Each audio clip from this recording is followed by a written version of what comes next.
So today I'm going to talk to you about, I originally titled this Summer Mortality in Triploids in the Gulf of Mexico. And I worked on, this is something my graduate student, Pandora Wadsworth, and I worked on together. As we were looking at the data, I realized that I probably should scratch out summer mortality. And I want to present to you some of the, something that we've seen with some of the triploids that we're growing, at least attractive to growers. I was just checking with Scott.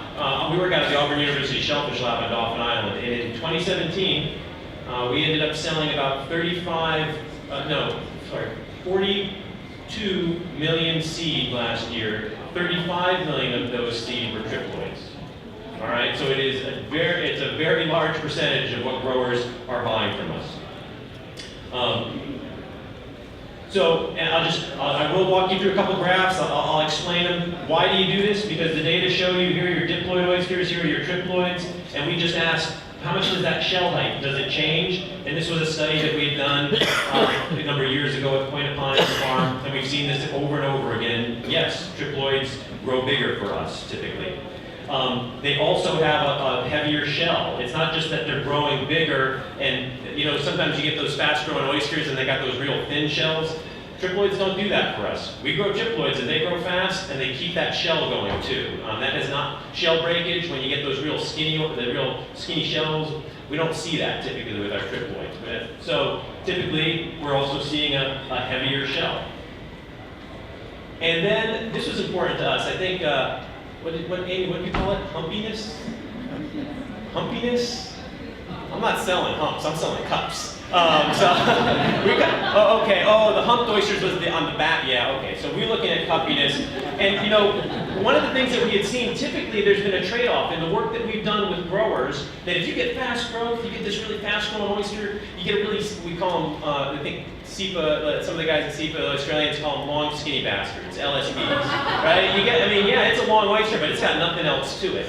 And so we were worried about that. We've got these triploids, they're growing fast. Are they getting that cup? And I was really pleased, at least in some of the work we've done, the triploids are also giving us the cup that we want. So it's not a surprise that we've done that work, that 35 million of the 42 million seed that we sold were triploids. They have a lot of promise. But then things happened. So in summer 2016, we started talking to growers, and they were saying, look, we are seeing die-offs like we have not seen before. We're getting all sorts of mortality on our oysters, and we're actually not just, I've said Alabama, but we were hearing it from some other folks along the Gulf, and there was some association with triploids. And if you talk to Stan Allen and Joey Matt up in Virginia Institute of Marine Science, they were hearing this from growers too. But here's the problem. If growers are mostly growing triploids, and you start to see mortality, you're always going to start thinking that, well, it's because it's triploid. Maybe if you'd had a lot of diploids, it would have happened too. So it raised a question of, is this a problem that's actually a triploid problem or not? And so in 2017, actually, we went out, we talked to growers in 2016, so right after Thanksgiving in 2016, working with Scott Reichert, we took diploids and triploids that had been spawned in May and June of 2016, raised in a common area. So these are oysters, they're not siblings, but they were raised right next to each other, they're approximately the same age. And in the beginning of December 2016, we put those out at 4 commercial sites along the Alabama coast. So we have paired diploids and triploids right next to each other. We're putting only 60 oysters in a basket, so they weren't really crowded. We were trying to keep the numbers down. And we put that adjacent to farms. We were working with some farmers, and we just wanted to try to keep apples to apples. So these were all baskets suspended under piers, treated the exact same way at all the farms. All right? We didn't want to see an effect because one farm was doing something differently. So we were trying to capture what was going on at the farm. We did 4 baskets of each ploidy, and we followed those at each site. And so just to show you, for those who aren't so familiar with it, here's Mobile, Alabama, the home of Mardi Gras, New Orleans. It's not. We invented it.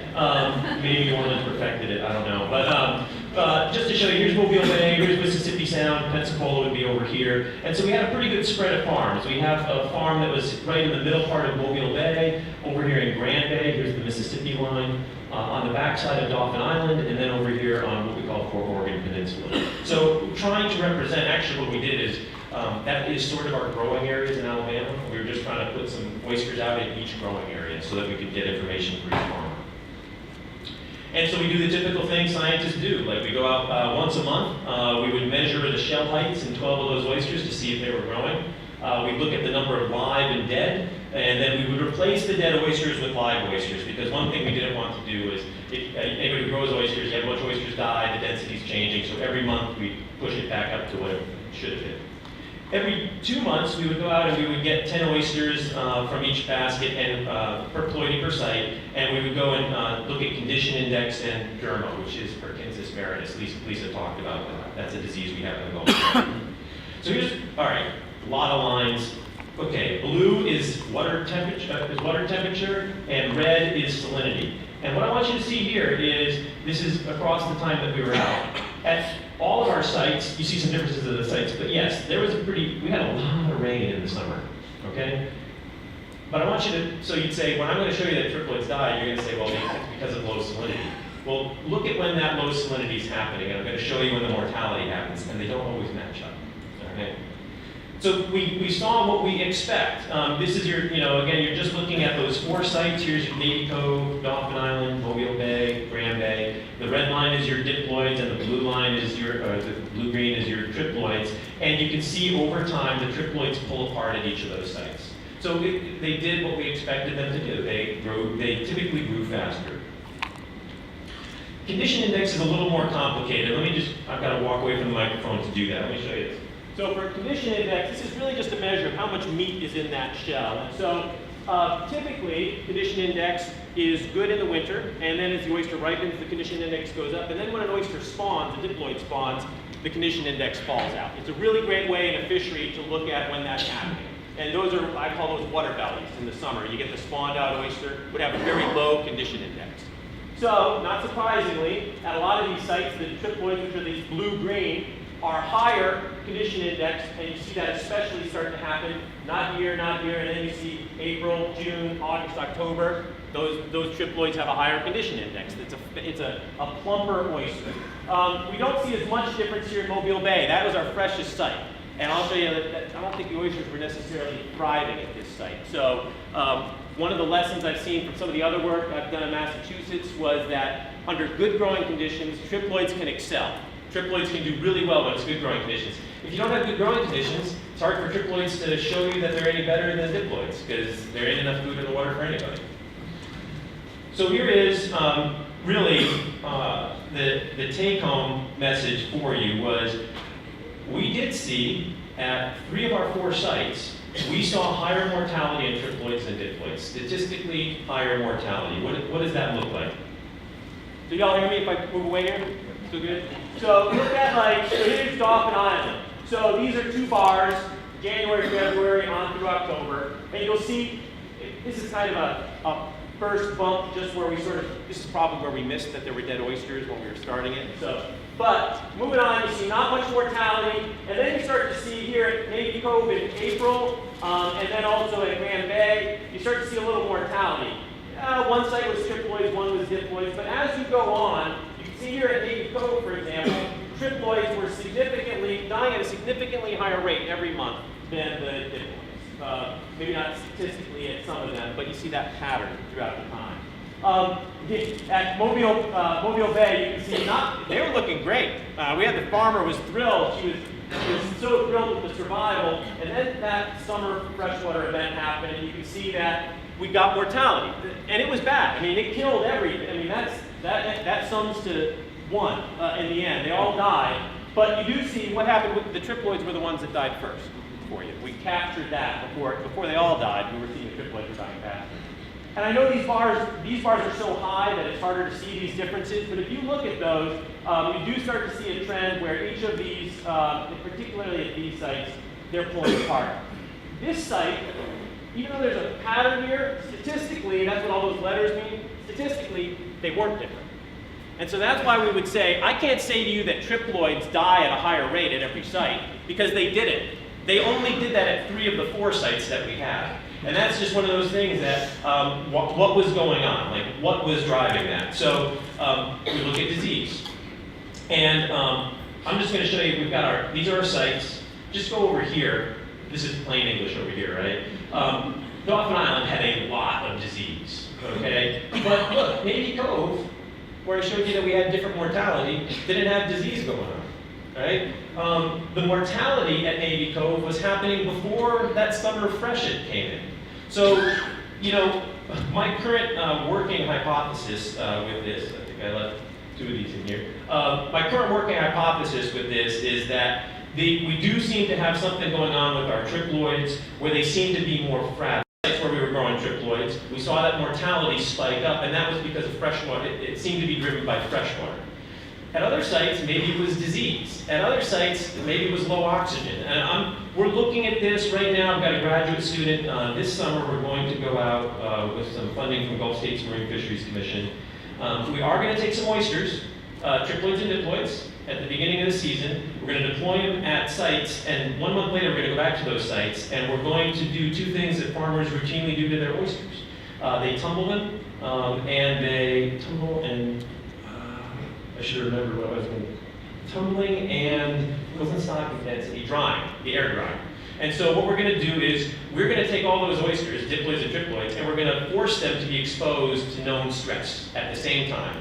And then we're going to put them back out, and we're going to leave them in the water, and we're going to see what happens to them going forward from there. So that's really trying to just get at a little bit more of this mechanism. Like in the environment, there are a lot of stresses going on. We're going to put some known stresses on and see what happens. So we're going to dry them for no time at all. We're going to dry them for 12 hours, 24, and 48 hours.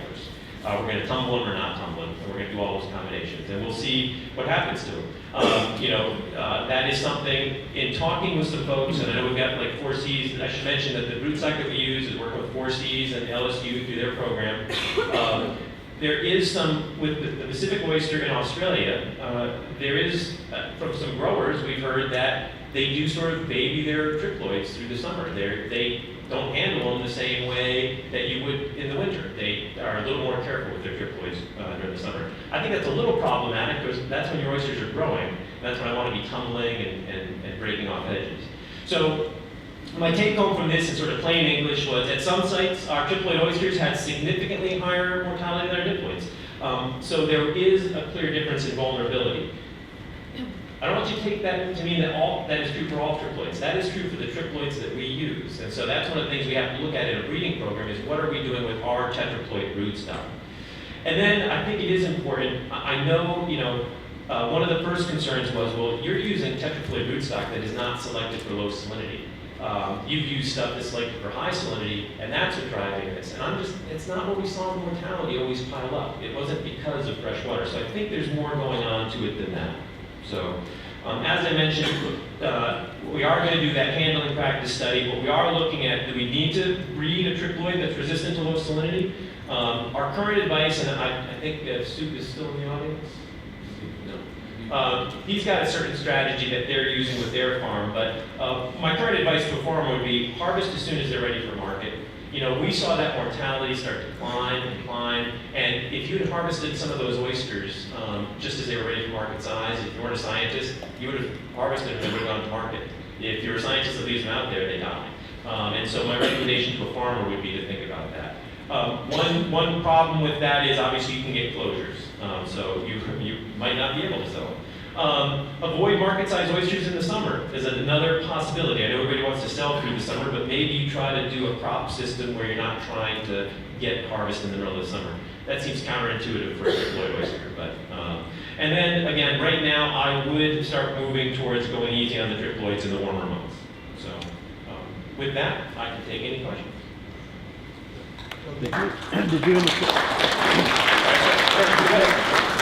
Did you indicate that the Mobile Bay, all the oysters died? So in the end, at the Mobile Bay site, all our oysters died. What happened was it was 0 parts per thousand at that site, and the water temperature was pushing high 70s, and oysters just can't do that. And were these all on long lines, or were there some floating cages in this? I should have shown you a picture. We just took some baskets. I can't remember which brand they were. We took some baskets and suspended them under piers so that they were always in the water. So not a take-home is I think triploids are a great product, but not the end-all and be-all, and you have to limit your plantings in the first place. Okay, what were you saying? Limit your planting? Limit your plantings. I mean, you have to have maybe a appropriate balance between triploids and triploids. Don't put all your eggs in. So what Tom is saying is don't put all your eggs in the triploid basket. That you might want to spread that out, spread your risk. Yeah, Bill, did the age of what you had out there affect anything at all, or did it just die? Yeah, so this is the problem with this study is I've got oysters at a known age, and the water's also getting warmer. So is it because the water got warmer, or is it because the oysters were just getting old like me and they were getting tired? Like I don't know. And we didn't set up the study to be able to do that. Like now you have to start deploying oysters at different ages and do that, and if people know that the workload goes through the roof on that. It's a good question. Right now I can tell you if it's age or whatever. Yeah, it would just be an interesting study, so you could plan your growing season around some of these high temps and freshwater. The Mobile Bay side, I saw you had 100% mortality, July, August, September. Did you replace all the oysters? Those were interval. I don't think it actually was one at that point. That was interval mortality. It sums to one. Like all the oysters. Once were you've got one, it will stay.